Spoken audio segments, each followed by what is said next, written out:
Hello friends, मैं JP Singh स्वागत करता हूं आपका केमिस्ट्री गुरुजी चैनल में। अब हमारा ये लेक्चर 4 है BSc first year inorganic chemistry से। और जो हमारा आज हम पढ़ेंगे, जो हमारा आज का टॉपिक है, हमारा टॉपिक है आज का अबाउ प्रिंसिपल। तो चलिए पढ़ना शुरू करते हैं।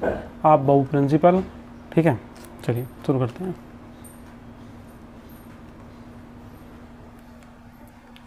तो जो अबाउ है, हमें सबसे पहले इसके बारे में जो समझाया हुआ है, जो बात बताई हुई है, इसे हम क्लियर कर लेते हैं। ठीक है, अबाउ वास्तव में है क्या? ठीक है, यहाँ से देखिएगा, शुरू में लिखा हुआ है Aufbau is a German word. ठीक है, अबाउ हिंदी में भी अगर आप इसे लिखेंगे तो ये आपको आप बाउ ही लिखना पड़ेगा। ठीक है, आप बाउ जर्मन देश का नाम है।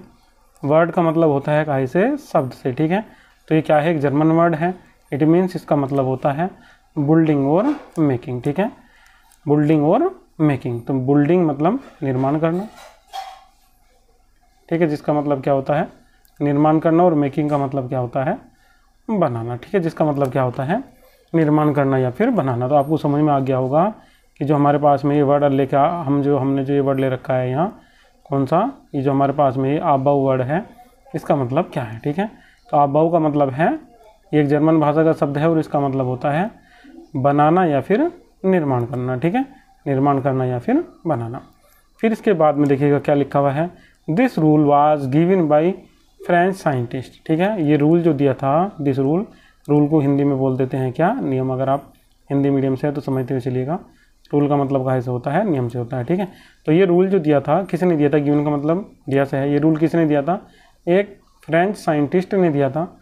ठीक है, जिनका नाम क्या था, क्लिनविस्की। ठीक है, क्लिनविस्की, ये वैज्ञानिक का नाम है जो इसमें लिखा हुआ है। ठीक है, तो ये किसने दिया था, वैज्ञानिक ने दिया था, जिनका नाम क्या है, क्लिनविस्की। क्या था इनका नियम, इनके नियम को समझ लेते हैं।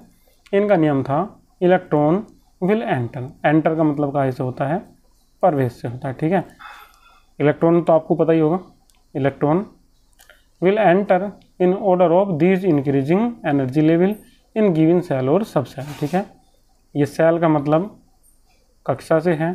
ठीक है, और सब सेल का मतलब उपकोष से है। ठीक है, तो यहाँ हमें ये समझाया गया है कि जो इलेक्ट्रॉन प्रवेश करते हैं किसमें, सेल में और सब सेल में, वे करते हैं, इंक्रीजिंग का मतलब है बढ़ता हुआ। ठीक है, वे किस में करते हैं, बढ़ते हुए ऊर्जा के क्रम में। ठीक है, दी हुई सेल में या फिर सब सेल में। तो यहाँ से आप इसे क्लियरली समझ सकते हैं कि जो फ्रेंच साइंटिस्ट थे क्लिनविस्की, इन्होंने जो नियम दिया था, ये दिया था कि जब इलेक्ट्रॉन किसी सेल्स में या सब सेल में एंटर करते हैं, कक्ष में या उपकोष, कक्षा या कक्ष उपकोष में एंटर करते हैं, तो वे कैसे करते हैं, वे करते हैं ऊर्जा के बढ़ते हुए क्रम में। इट मीन्स इसका मतलब ये है दैट कि electron will enter in different shell और सब सेल।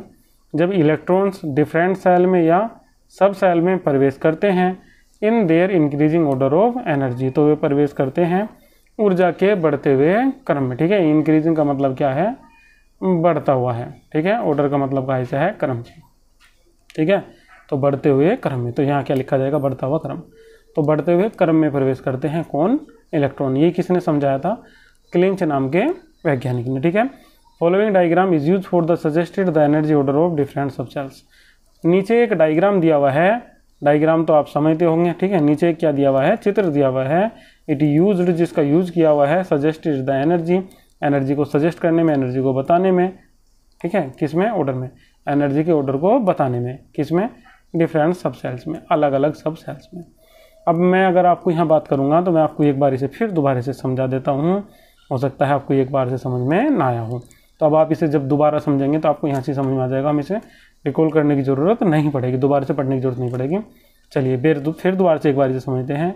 जो अबाउ है वो क्या है, एक जर्मन वर्ड है। ठीक है, जर्मन वर्ड का मतलब मैं आपको समझा चुका हूँ। वर्ड का मतलब क्या होता है, शब्द है। अबाउ क्या है, एक जर्मन शब्द है। और इट मीन्स का मतलब होता है, इसका मतलब होता है बिल्डिंग। बिल्डिंग का मतलब होता है निर्माण करना। ठीक है, बिल्डिंग का मतलब होता है निर्माण करना, और मेकिंग का मतलब होता है बनाना, जिसका अर्थ होता है निर्माण करना या बनाना। ठीक है, किसने दिया था ये rule, this rule was given by, ये रूल किसने दिया था, एक फ्रेंच के साइंटिस्ट थे जिनका नाम था क्या, क्लिंचविस्की। ठीक है, साइंटिस्ट का मतलब कहाँ से होता है, वैज्ञानिक से। तो इसे किसने दिया था, एक फ्रेंच साइंटिस्ट ने दिया था जिनका नाम क्या था, Klechkowski. According to this rule, according to this rule का मतलब आ जाएगा इस नियम के अनुसार। ठीक है, रूल का मतलब नियम। ठीक है, इस नियम के अनुसार, रूल को हिंदी में क्या बोल देते हैं, नियम। इस नियम के अनुसार इलेक्ट्रॉन विल एंटर, एंटर का मतलब प्रवेश से होता है, इन order of those increasing energy level. तो यहाँ से बताया है कि इलेक्ट्रॉन प्रवेश करते हैं किस में, बढ़ते हुए ऊर्जा के क्रम में। ऑर्डर का मतलब कहाँ से है, क्रम से है। ठीक है, और दोज अपने, इंक्रीजिंग का मतलब बढ़ते हुए, एनर्जी लेवल, एनर्जी का मतलब ऊर्जा से, और लेवल का मतलब स्तर से। ठीक है, अपने बढ़ते हुए ऊर्जा स्तर में प्रवेश करते हैं इन ए गिवन सेल और सब सेल, किसी दी हुई सेल में या फिर सब सेल में। जब हम किसी सेल में या सब सेल में इलेक्ट्रॉन को प्रवेश कराते हैं, एंटर कराते हैं, तो जो इलेक्ट्रॉन एंटर करते हैं वो करते हैं काय में, इंक्रीजिंग एनर्जी लेवल में एंटर। ठीक है, order of increasing energy level में। ठीक है, बढ़ते हुए ऊर्जा के क्रम में ये प्रवेश करते हैं। इट मीन्स, इसका मतलब यह है दैट कि electrons will enter in different shell और सब सेल, की जब इलेक्ट्रॉन्स विभिन्न सेल्स में और सब सेल्स में एंटर करेंगे इन दीज इंक्रीजिंग ऑर्डर, तो वे एंटर करेंगे काय में, अपने बढ़ते हुए ऊर्जा के क्रम में। ठीक है नहीं, इन देयर, ठीक है नहीं, अपने में, किसमें, बढ़ते हुए ऊर्जा के क्रम में। Following diagram is use for suggested the energy order of different cells और सब सेल्स। ठीक है, सब सेल्स में विभिन्न जो हमारे पास में ऑर्बिटल्स हैं उनकी जो ऊर्जा का क्रम है वो हमने नीचे इसमें डायग्राम में दिखा रखा है। डायग्राम कहाँ है, डायग्राम आपका आ जाता है। चलिए डायग्राम देख लेते हैं। ठीक है, ये जो मैंने आपको यहाँ समझाए हैं, ये जो आपको सबसे शुरू में लिखे हुए दिखाई दे रहे हैं 2, 8, 18, 32, 18, ये नंबर ऑफ सेल्स हैं। जैसे कि ये पहल की सेल्स है, ठीक है, ये दूसरी सेल है, फिर इसके बाद में तीसरी सेल, फिर इसके बाद में फोर्थ, फिर फिफ्थ, फिर सिक्स्थ, फिर कौन सी है, सेवन।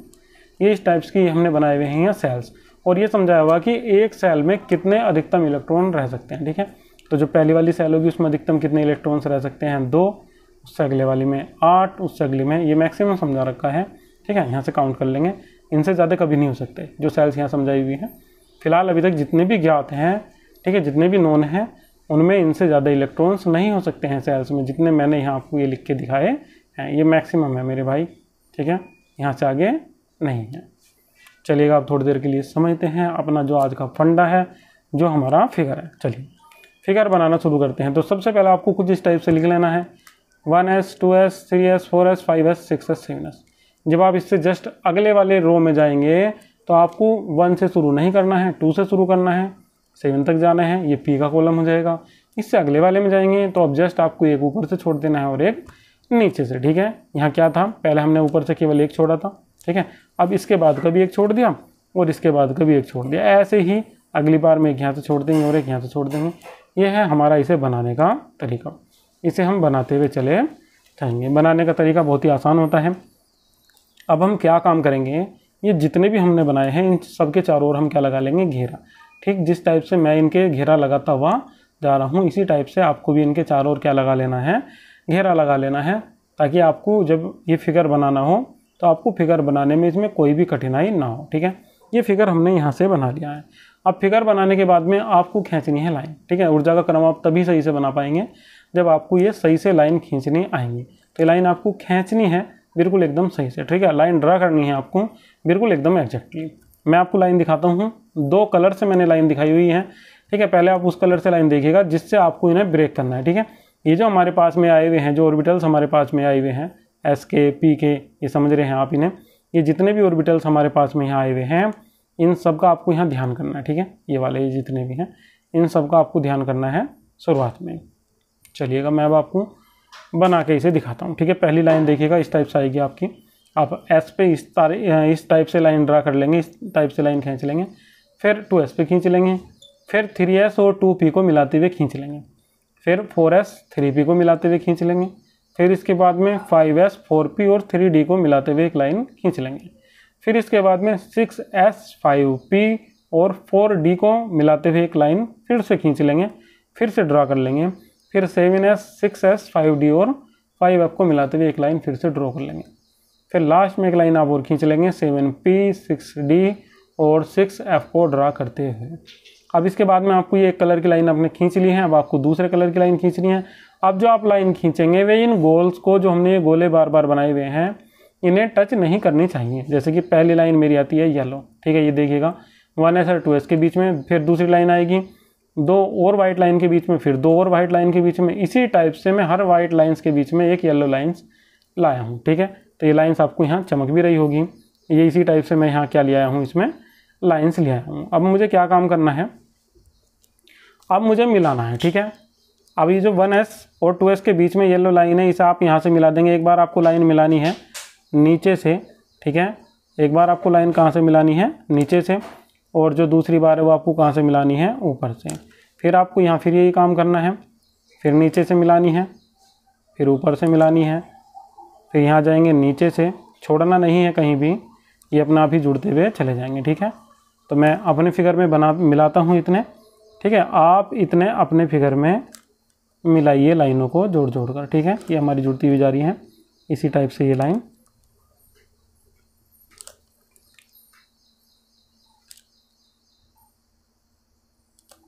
ठीक है, आपने बना लिया होगा जिस टाइप से मैं आपको ये बता रहा था, ठीक है। तो ये हमारा बन गया आप वाव के लिए ग्राफ। जो ग्राफ हम अक्सर बनाने में गलती कर जाते हैं, यहाँ आपको कोई भी इस टाइप से गलती नहीं होगी। चलिएगा, अब आप 1 मिनट के लिए एरो लगाइएगा। एरो आपको लगाना है केवल वाइट लाइन में, जितनी भी आपके पास में वाइट लाइन्स हैं इनमें आपको एरो लगाना है, और एरो लगाना है नीचे की साइड को, ठीक है। जितनी भी आपके पास में ये क्या है, वाइट लाइन्स, ताकि आपको याद रहेगा कहाँ से क्रम किस टाइप से चला हुआ। केवल वाइट में लगाइएगा। आप अपने 2 कलर का पेन यूज़ कीजिएगा, कोई से भी, ब्लू का या रेड का, या ब्लू ग्रीन, ब्लू ब्लैक, कोई से भी हो उनका। और जब आप बात करेंगे किसकी, येलो की, तो जो येलो वाली है उसमें आप लाइन लगा दीजिएगा अपोजिट, ठीक है। तो इसमें आप इसमें ऐसे टाइप, इस टाइप से करके लगाइएगा, उल्टा लगा दीजिएगा पहले की टाइप का, ठीक है। इसमें सीधा ना लगाएंगे, उल्टा लगा देंगे वापस इस टाइप से। तो यहाँ से आप समझ गए होंगे जो सबसे पहले जो इलेक्ट्रॉन्स प्रवेश करेंगे, जो एंटर करेंगे, वे किस में करेंगे, 1S में। फिर 1S के बाद में वो आप लाइन पे चलते रहिएगा, ठीक है। जो लाइन आपने यहाँ से ये ले रखी है, इस लाइन पे आप लगातार ही चलते रहिएगा, आपको समझ में आता चला जाएगा, ठीक है। एरो के हिसाब से ही हम चलेंगे।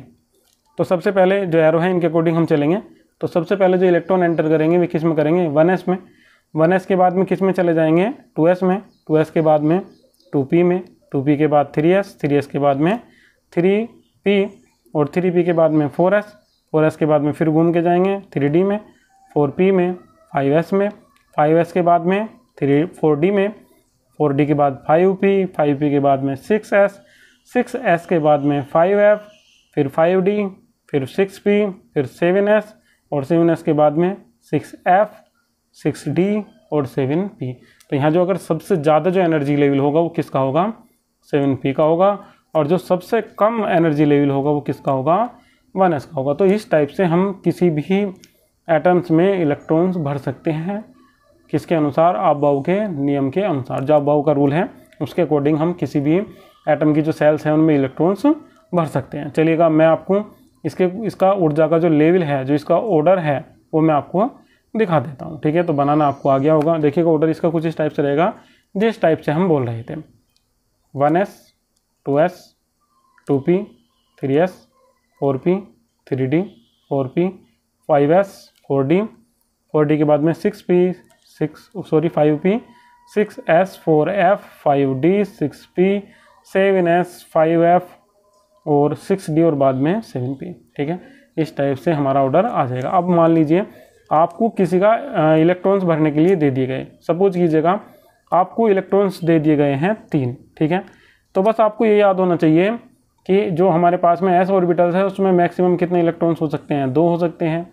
p में मैक्सिमम 6 हो सकते हैं, d में मैक्सिमम 10 हो सकते हैं, और f में मैक्सिमम 14 हो सकते हैं। बस आपको ये याद रहना चाहिए। तो यहाँ से आप इलेक्ट्रॉन्स भर सकते हैं।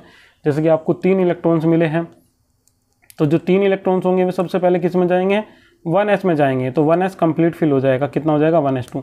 अभी भी इससे 1 इलेक्ट्रॉन बच जाएगा, तो जो 1 इलेक्ट्रॉन बचेगा वो किस में चला जाएगा, 2S में।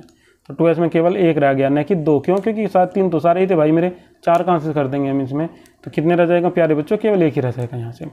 फिर आपको पता चला कि 7 इलेक्ट्रॉन्स आपको दिए हुए हैं, आपको भरने हैं। चलिए हमने भरना शुरू करा, 1s में गए 2 भर दिए, फिर 2s में गए 2 भर दिए। जब तक इलेक्ट्रॉन्स पूरे नहीं भरेंगे तब तक हम इलेक्ट्रॉन्स भरते हुए चले जाएंगे। जो पहला आएगा उसे कंप्लीट फिल करेंगे, जो बाद में आएगा उसमें बचे हुए इलेक्ट्रॉन्स भर देंगे। अभी भी कितने बचे हुए हैं, 3 बचे हुए हैं। तो 2s के बाद में कौन आता है, 2p। अब हम 2p में जाएंगे और जो 7 में से बचे हुए इलेक्ट्रॉन्स थे उन्हें किस में रख देंगे, 2p में। इस टाइप से हम किसी का भी इलेक्ट्रॉनिक कॉन्फ़िगरेशन लिख देते हैं आप-बाऊ के रूल से। देखिएगा आगे कुछ का इलेक्ट्रॉनिक विन्यास लिखा हुआ है, किस टाइप से लिखेंगे वहाँ से आपको ये सब समझ में आने शुरू हो जाएंगे। अब हमें समझना है इम्पोर्टेंस और सिग्निफिकेंस किसके, आप-बाऊ के रूल्स के। तो केवल इलेक्ट्रॉनिक कॉन्फ़िगरेशन को ही ये सही से समझाता है और वही हम यहाँ समझने वाले हैं। ठीक है, तो हमने यहाँ फर्स्ट नंबर पे लिखा हुआ है Aufbau principle is based on increasing order of energy. ठीक है, जो आप-बाऊ का जो प्रिंसिपल है वो ऊर्जा के बढ़ते हुए क्रम पर आधारित है। ठीक है, based on increasing order of energy. ठीक है, जो एनर्जी का ऑर्डर है उसके बढ़ते हुए ऊर्जा लेवल पर बेस्ड है। कौन, आप-बाऊ का principle. It is use for electronic configuration of elements and ions. ठीक है, तो इसने कुछ दिए हुए हैं क्या, इलेक्ट्रॉनिक कॉन्फ़िगरेशन एलिमेंट्स के और आयन के, जो कुछ इस प्रकार से हैं। जैसे कि सबसे पहले हमारे पास में आया हुआ है 7n। तो 7n को हमने जो पिछले वाला जो इसका जो order of increasing energy level था उसके आधार पे लिख लिया। 1s 2s 2p यहाँ कॉमा जरूर लगेगा इसमें। ठीक है, तो 7 इलेक्ट्रॉन्स थे, ये हमने लिख के पहले ही देख लिया है। पहले में 2 भर देंगे, फिर दूसरे में 2 भर देंगे, अब जो बचे हुए वे किस में भर देंगे, लास्ट वाले में। अब आप कहोगे जी हाँ इससे भी बात के भर देते भाई, जब इलेक्ट्रॉन ही नहीं बचेंगे तो आप बाद में क्या भर देंगे। अब सोचोगे यार कि 2s में भर देते, नहीं मेरे भाई, नहीं मेरे प्यारे बच्चों, s में नहीं भरेंगे, क्योंकि s में केवल 2 इलेक्ट्रॉन्स रह सकते हैं और क्रम से आपको चलना है। क्रम आपको क्या मिला हुआ था, यही तो मिला हुआ था, 1s greater than 2s greater than 2p। ये आपको वहाँ क्रम मिला हुआ था, ये आपको ऑर्डर मिला हुआ था वहाँ। अब आपको इलेक्ट्रॉन्स कितने मिले हैं, 7। तो बड़े प्यार से आप इसे भर के देख सकते हैं। ठीक है, s में कितने भर सकते हो आप, 2। अभी भी 5 बचे हुए हैं। फिर s में कितने भर सकते हो, 2। अब कितने बच गए हैं, 3। p में कितने भर सकते हो, 6। 6 नहीं है कोई बात नहीं, कितने हैं, 3। तो 3 ही भर दीजिए, क्योंकि p से अधिक नहीं है। ठीक है, जो p की मैक्सिमम लिमिट है उससे अधिक नहीं है, उससे कम ही है। तो आप आराम से यहाँ 3 भर दीजिए, पहले वाले का आ जाएगा। देखिएगा यहाँ कितने हैं, यहाँ 16 है, यहाँ है हमारे पास में 16। तो जो ऑर्डर था वो कुछ इस टाइप से था, 1s less than 2s less than 2p less than 3s less than 3p। चलिए इलेक्ट्रॉन भरना शुरू कर देते हैं। कितने हैं हमारे पास में, 16। हमने पहले में कितने भर सकते हैं, हम 2। कितने बच गए, अब भी 14 बचे हुए हैं। फिर दूसरे में 2 भर देंगे, अब भी 12 बचे हुए हैं। फिर इसमें भी 6 भर देंगे, क्योंकि अगर पूरे भरने लायक होंगे तो हम उसमें पूरे भर देंगे। कितने हो गए हैं, 10। अभी भी 4 बचे हुए हैं। अब हम s के पास जाएंगे, कितने बचे हुए हैं, 2। s को भी 2 देंगे। अभी भी s से भी पूरे कंप्लीट नहीं भर पाए हैं, s से भी बच गए हैं। कितने बचे हैं, 2। ठीक है, 2 बचे हैं, 4 बचे हैं। देखिएगा ध्यान से कितने बचे हुए हैं, ये है हमारे पास में 16। 2 और 2 4 और 6 10 और 2 12 और 4 बचे हुए हैं, सॉरी। तो 4 हम किस में भर देंगे, p में भर देंगे। ठीक है, तो इस टाइप से हम क्या करेंगे, 16 का भी लिख देंगे। ठीक इसी प्रकार से हम किसका लिख देंगे, इसमें 26 का भी लिख देंगे। 1s2 2s2 कॉमा जरूर लगेगा मेरे भाई, 2p6 3s2 3p6 4s2 और 3d6। देखिएगा ये हमने आप-बाऊ के नियम से लिखा हुआ है, मगर कभी कभी क्या होता है, जो आप-बाऊ का नियम है वो भी कैसा हो जाता है, गलत साबित होता है। क्यों, क्योंकि ये जो 3d6 है ये लिखा जाना चाहिए था किसके साथ में, 3p और 3s के साथ में। क्यों, क्योंकि इसका जो नंबर ऑफ सेल्स है वो कैसा है, सेम। ठीक है, इन्होंने इसे बाद में लिखा हुआ है, तो हमारे विचार से ये कैसा हो जाएगा, गलत हो जाएगा। और बार बार जो सेल्स आती हैं जो हमारे पास में, ये ऑर्बिटल्स हमने बार बार कोमा लगा के लिख रखे हैं, ये कोमा लगा के नहीं लिखे जाएंगे। अगर किसी एक ही सेल्स के ऑर्बिटल्स हैं ये सब ऑर्बिटल्स, ये जो हमने लिख रखे हैं इसमें सब सेल्स हैं ये, तो ये सब एक ही साथ लिखे जाएंगे। SPDF अगर एक सेल्स के हैं तो उन्हें हमें एक ही साथ लिखना पड़ेगा, तभी जाके हमारे वे कैसे होंगे, सही होंगे। चलिएगा अब कुछ इसके और एग्जाम्पल देख लेते हैं। कुछ और एग्जाम्पल में हमारे पास में y का लिखा हुआ है और k का लिखा हुआ है। अब आपको केवल क्या काम करना है, ये जो 39 इलेक्ट्रॉन्स हैं या ये जो 19 इलेक्ट्रॉन हैं, ये आपको 19 जो इलेक्ट्रॉन है ये आपको भर भर के देखने हैं। ठीक है, 19 नहीं कह रहा हूँ मैं, 19 कह रहा हूँ, ध्यान से समझिएगा। ये 19 है, ठीक है, ये वाला भी और ये वाला भी। ये यूट्रियम है और ये क्या है, पोटेशियम। तो ये आपको भर के देखने हैं। वो जो ऊर्जा का क्रम मैंने आपको अभी जो पहली वाली स्लाइड में समझाया था, आप इसे यहाँ से एक बार नोट कर लीजिएगा। जो ये वाला क्रम है और याद रखिएगा S में मैक्सिमम आप 2 भर सकते हो, P में मैक्सिमम 6 भर सकते हो, D में मैक्सिमम 10 और F में मैक्सिमम 14 इलेक्ट्रॉन्स आप भर सकते हो। ठीक है, इसे नोट करने के बाद में आपको जितने भी इलेक्ट्रॉन्स दिए जाएंगे वो आपको बार बार भर भर के देखने हैं, जितने एग्जाम्पल मैंने आपको यहाँ इसमें कराए हैं। ठीक है, इनसे अलग आपको नहीं देखना है, केवल यही करके देखने हैं, यहाँ से ही आपका काम हो जाएगा। फिर चलिए अब पढ़ते हैं कुछ एनायंस को जिन पर नेगेटिव चार्ज होता है। ठीक है, जो नेगेटिव चार्ज होते हैं आयन्स, उन्हें हम क्या बोल देते हैं, अनायन। हिंदी में अनायन को बोल देते हैं ऋणायन। ठीक है, हिंदी में क्या बोल देते हैं, इसे ऋणायन बोल देते हैं, आपने पढ़ा भी होगा। ठीक है, तो जो हिंदी में बोला जाता है, ये हिंदी में क्या बोला जाता है, ऋणायन बोला जाता है एनायन को।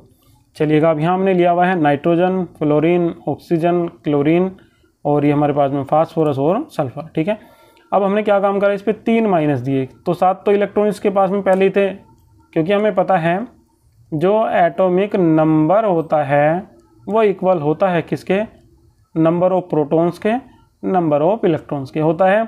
इस पर कुछ चार्ज और आया हुआ है। ठीक है, तो जो चार्ज होगा, अगर माइनस का चार्ज होगा तो इलेक्ट्रॉन्स में जुड़ जाएगा और प्लस का चार्ज होगा तो इलेक्ट्रॉन्स में से घट जाएगा। तो कितने इलेक्ट्रॉन्स थे, पहले से ही 7 थे, 3 का चार्ज आ गया, कुल इलेक्ट्रॉन कितने हो गए हैं, 10। अब आपको ये 10 इलेक्ट्रॉन्स भर के देखने हैं, तो 1s2 2s2 2p6 कंप्लीट हो जाएंगे, 6 और 4 10। ठीक है, टोटल इलेक्ट्रॉन्स कितने हो गए हैं, 10। यहाँ बात करेंगे F9 की, 9 इसका एटॉमिक नंबर है, 1 इस पर चार्ज आया हुआ है माइनस का, तो टोटल इलेक्ट्रॉन्स कितने हो जाएंगे, 10। इलेक्ट्रॉनिक कॉन्फ़िगरेशन सेम हो जाएगा। बात करेंगे ऑक्सीजन की, 8 इसका ऑक्सीडेशन नंबर है, 2 क्या है इस पर, -2 इस पर चार्ज है, टोटल इलेक्ट्रॉन्स कितने हो जाएंगे, 10 हो जाएंगे, इसमें भी 10 हो जाएंगे, तो इसका भी इलेक्ट्रॉनिक जो कॉन्फ़िगरेशन है वो कैसा हो जाएगा, सेम हो जाएगा। ठीक है, बात करते हैं इनके जो अगले वाले हमारे पास में आए हुए हैं, जैसे कि 17 Cl- है, तो 17 एटॉमिक नंबर है, इसका 17 एटॉमिक नंबर है, 1 क्या आया हुआ इस पर नेगेटिव चार्ज, तो टोटल इलेक्ट्रॉन्स कितने हो जाएंगे, 18 हो जाएंगे। तो आपको 18 का ही इलेक्ट्रॉनिक कॉन्फ़िगरेशन लिखना है, तो P में कितना आ जाएंगे, 6 आ जाएंगे। बात करेंगे किसकी, 15 P3- की, तो यहाँ भी आपको यही फंडा बनेगा, 15 + 3 = 18। फिर अगले वाले में भी यही बनेगा, 16 + 2 = 18। तो तीनों का इलेक्ट्रॉनिक कॉन्फ़िगरेशन कैसा हो जाएगा, सेम हो जाएगा। चलिए बात करते हैं अब इसमें कैटायन की। तो यहाँ हमने जो कैटायन समझाया है वो हमने समझाया है Mn वाला। Mn में भी आपको ठीक यही काम करना है जो मैं भी आपको थोड़ी देर पहले समझा रहा था। आपको क्या काम करना है, जो आपको इंक्रीजिंग ऑर्डर इसमें मिला हुआ है, किसका, सब सेल्स का, तो आपको क्या काम करना है, वो इंक्रीजिंग ऑर्डर बना लेना है। और यहाँ कितने इलेक्ट्रॉन्स आपके पास में, 25, वे आपको भर भर के देखने हैं। ठीक है, पहले में 2, फिर S में 2, फिर P में 6, फिर S में 2, फिर P में 6, फिर S में फिर 2, और जो बचे हुए हैं वो आपको किस में भरने हैं, 3D में। कितने बचे हैं, 5, तो आप 3D में भर दीजिएगा। फिर इसके बाद में हमने बनाना था Mn2+, तो याद रखिएगा अब जो सबसे पहले इलेक्ट्रॉन्स जाएंगे वो उसके जाएंगे जो सबसे बाहर होगा, तो 4s आएगा सबसे बाहर। चाहे तो आप इसे देख सकते हैं क्योंकि इसका नंबर ऑफ सेल्स कितना है, 4 है, तो सबसे बाहर ये आएगा, तो ये चले जाएंगे 2 इलेक्ट्रॉन्स जब इस प्लस का चार्ज आएगा, बाकी और सब रह जाएंगे इसमें। ठीक है, बात करेंगे और 1-2 कैटायन की जो हमने इसमें लिए हुए हैं, जैसे कि ये है हमारे पास में Ti और Ti2+। देखिए ध्यान से देखिएगा प्यारे बच्चों, जब ये 2+ होगा तो 2+ का मतलब क्या है, इसके जो 2 इलेक्ट्रॉन्स हैं वो चले गए हैं, कहाँ, पता नहीं कहाँ चले गए हैं, पर चले गए हैं। क्यों, क्योंकि इस पर क्या आ रहा है, 2+, उड़ गए वो। ठीक है, उड़ गए। यहाँ से देखिएगा इसमें क्या बना हुआ है, इसमें 4s2, तो ये 4s2 ये फिर लास्ट की सेल्स है, इसकी में से भी ये 2 इलेक्ट्रॉन्स जाएंगे, बाकी सब बने हुए रहेंगे। बात करेंगे Fe की, तो Fe 2+ भी बनाता है और 3+ भी बनाता है। पहले हमने Fe का इलेक्ट्रॉनिक विन्यास भर लिया, फिर इसके बाद में जब ये 2+ बनाएगा तो सबसे पहले इलेक्ट्रॉन्स किसके जाएंगे, 4s के, और जब 3+ बनाएगा तो एक इलेक्ट्रॉन तब किसका जाना शुरू होगा, D का, क्योंकि अब सबसे जो बाद में है वो कौन है, D है। ठीक है, आपको नियम अच्छे तरीके से समझ में आ गया होगा। आज की वीडियो में इतना ही। वीडियो को लाइक कीजिएगा, चैनल को सब्सक्राइब कीजिएगा और अधिक से अधिक शेयर भी कीजिएगा। ठीक है, थैंक यू।